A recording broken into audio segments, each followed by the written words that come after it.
Right, hiya lads and lasses, welcome to Darts Coaching with Dynamite Dave.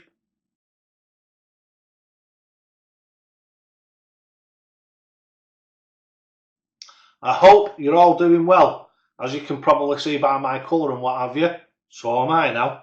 But what I'm going to do today is, this is my first video back. As you know, I haven't made one since before October, so probably mid-September last year. The reason for that is because of my heart condition. I've had a few people on Twitter and other places saying that it's all a publicity stunt, etc, etc. Well, here we go. I mean, I know this is ugly, but there you go. That's how fake it is. So, what did they do to me? For all the people who are interested, this video obviously it's Dynamite Dave, it's not darts coaching. What I'm going to do is I'm going to give you a bit of a fill-in on this video, and then the next video that I make, and I'm saying this early in this video so you know, the next video that I make isn't me harping on about myself. The next video that I'm going to make is going to be a basics video, or maybe 2 or 3 of them. Do this every year, don't I? As you'll know, if you're a stalwart of the channel, you'll know that I do this every year. People up for Christmas, especially youngsters, they get a dartboard and some darts and what have you. And normally I try and do this video between Christmas and New Year to get them on the right path as soon as they start throwing. Develops, if you can do something well right from the beginning or half right, it makes you more passionate about it and it makes you want to try harder at it and do better.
Bit of a recap of everything that's gone on since last September.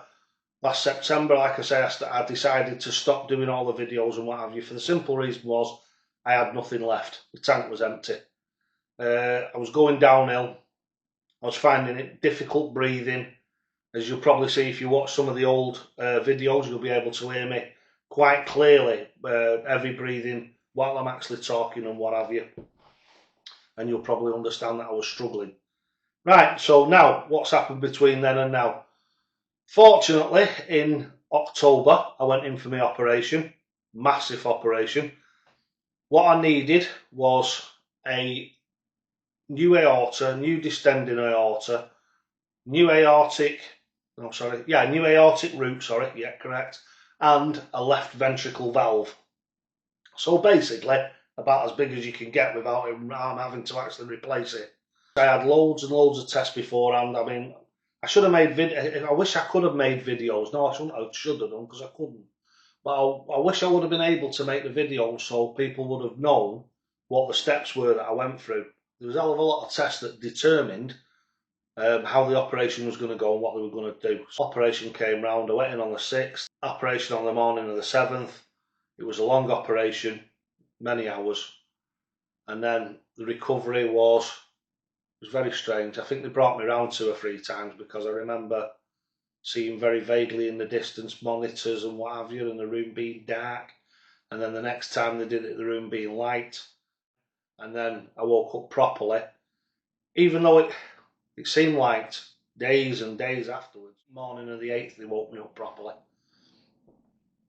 So that was when, obviously, the recovery starts. First of all, you're a right mess. I had chest drains hanging out of me, wires for the finger, the pacemaker, because they have a pacemaker on you that keeps your heart steady. What else did they do? Oh, they had all sorts. They were giving me oral morphine through the cannulas that they put in your neck. They were putting morphine in through that, and also was high as a kite most of the time. Then went down onto the ward and started the recovery properly. Obviously still the same, in a lot of pain. That was probably one of the worst things about the whole experience for me, was the pain after the actual surgery itself. Don't worry about this, I'm just scooting over it at the moment, but what I'm going to do is I am going to go in depth into it over a couple of videos. Like I say, the next 2 or 3 videos are going to be purely about darts and darts coaching. Then what I'll do is I'll slip 1 or 2 in, maybe over a month's period or something, explaining in depth about everything that happened to me. So moving on to, let's say, today or a week ago, I feel a lot better now. Unfortunately, from a couple of weeks, 3 weeks out of having the operations, for 3 weeks I was all right because I stayed isolated. Nobody came near me. The family stayed away. The baby stayed away. So for 3 weeks I was all right, and then baby started coming round and the family started coming round. So I ended up getting all right. It's about 8 or 12 weeks now, but I've had cold, chest infection, cold, flu, and now obviously I've got the residual of it. So I'm still coughing. I'm still snotty here and there, and obviously that runs down onto your chest. You end up coughing and what have you. You just wouldn't believe how painful that is. Nothing like the first time I sneezed. The first time I sneezed, I actually felt my bone separate, and I thought, oh no, I'm going to have to go back into hospital. But fortunately what it did was it expanded and then contracted back in again, and I was all right afterwards. I mean, maybe it didn't separate and it just felt like it did, but that was one of the worst pains I've ever felt in my life. It felt like somebody had put one of them jackhammer blades on me like a bolster and smacked it straight through the centre of my chest. That was awful, that was. It took me about 2 or 3 hours. It was about 15-20 minutes before the pain actually started to subside at all. But yeah, that was an experience and a half. So if you ever have this done, watch out for your first sneeze. It's a doozer. Coughing is bad, but the good thing is they give you like a cushion. What you do is you hold the cushion onto your chest to stop your chest from expanding too far as you're coughing. But again, because it's a chest operation that you've had, you end up with loads of phlegm. They give you these special tablets so you cough all your phlegm up, because you end up with fluid in your lungs and all sorts of stuff. Obviously, chest drains, they drain it out. After that, you've got to expel it. Your body's got to expel it itself. So that's why they insist that you get up and start walking and moving about. Very important. If you ever have to have anything like this, it doesn't matter whether it's a knee operation or a chest operation or an arm operation or a leg operation, it doesn't matter, or a foot operation, you've got to get up and about as soon as you can. For the simple reason is your body, if you just sit still, all of the poisons and what have you stay in your body. You've got to walk and move about to get those poisons to move around your body and be expelled in a natural way. Right, enough of the lectures. So what are we going to do from here? Right, that's enough of that anyway. Like I say, I'm all right now. As you can hear probably from, if you go back and listen to my old videos, you could hear me breathing. And my breathing was really bad. I didn't realise it until I watched one the other day. I sounded like between like sentences and what have you. Very obviously not like that now. Apart from when I've had a long sentence and I have to take a big breath at the end of it. Because you know what I'm like, I talk a glass eye to sleep. So anyway, I feel 1,000 times better. I'm not ready to go back to work yet. I'm not that, because I fall asleep at the drop of an hat, and with being a driver, that's not good. So I'm assuming it's because it's still taking it out of me. When I do anything physical like walking and what have you, I come home, I sit down and I can be asleep for 2 or 3 hours. Still now. So it takes a while for you to build all that strength back into your body. But we're getting there. We're getting there slowly, but we're getting there.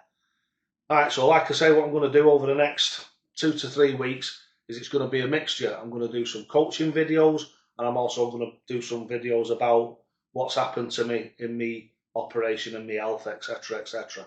I'm going to do the first coaching video, so we'll get that underway, and let's get back to how we used to be, and let's make this channel. Don't forget, it's really, really important that you hit the like button, so thumbs up, loads and loads of questions. The more questions and comments you put down below, even if it's only cheers Dave, fantastic video, or nice one Dave, or a little bit of a question or a bit of a comment, then that makes a massive difference to, I'm going to be honest with you, that makes a big difference to the revenue that I get from it. So hopefully we're going to build it up a bit and I can start, because I've got nothing left. Everything's been depleted.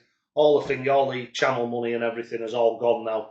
Obviously, all the darts that I had, that I gave away for prizes, that's all sort of like just run down and run away. So we need to start from scratch again. So the more you can support me, the more I appreciate it. And believe me, I love you guys to death. And this is what I want to do. I absolutely love it and I enjoy it. I don't make any money out of it. I plough everything back into the channel. And all I've used the money for that's come in is to keep it going, keep paying the bills. There's all sorts of things that need paying. People don't realise. So just being honest with you guys, like I always am. So the more you can support me, the happier I'll be, and hopefully the more videos I'll be able to make for you. Don't forget, big thumbs up, so hit that thumbs up. Subscribe, it costs you absolutely nothing. Nothing whatsoever to subscribe to the Dynamite Dave channel. In the future, I might start this members thing where there's some like private insights into Dynamite Dave, some more art-to-art stuff, other videos that are not available to the public. That I might consider going down, and that'll be for members. But obviously, I'll let everybody know well in advance of that happening. Right, so thanks very much for watching Darts Coaching with Dynamite Dave. Don't forget, lads and lasses, you'll only ever get out of this game what you're prepared to put in. And always, always, always, totally okay!